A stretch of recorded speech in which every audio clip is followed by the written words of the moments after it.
Ano po sadya, ma'am? Magre-report po sana ako sa nangyaring insidente. Pwede po, ma'am.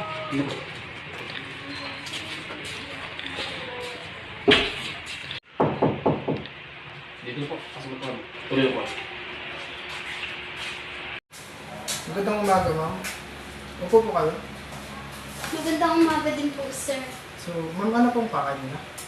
Pumunta po ako dito, sir, para maging witness sa nangyaring incidents kagabi. Sa kagabi na naganap na pamamaril.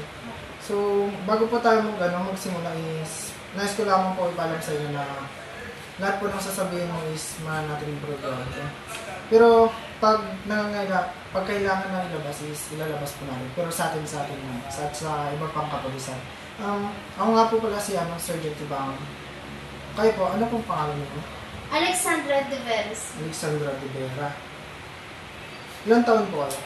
23 years old. 23. Saan po kayo nakatira? Sa Malinaw na Palawas. Malinaw. So, sa ano po, ano pong trabaho niyo? Nagtatrabaho po ako bilang security guard sa Center Plaza. Security person. So, ito na po tayo.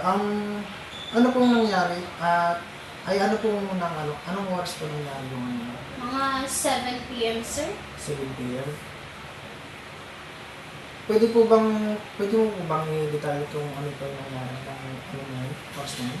Opo. Noong araw po na yun, sir, nag-uusap po kami ni David, sir, about sa kung bakit siya natanggal sa trabaho, sir, at dahilan na to, sir, yung si Stephen nga, sir. Tapos, sir, kinonfront siya ni Stephen, sir, at nagkainitan sila, sir, hanggang sa nangyari yung ganun, sir. Sa ano na yun, may alam ka ba ng punot dulo ng pagkakaparil niyo? Tingin ko, sir, may matagal na silang alitan, sir. Mga kailan pa po ito?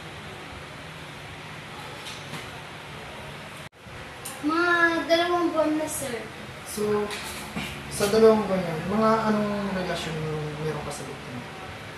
Katrabaho ko lang, sir. Katrabaho?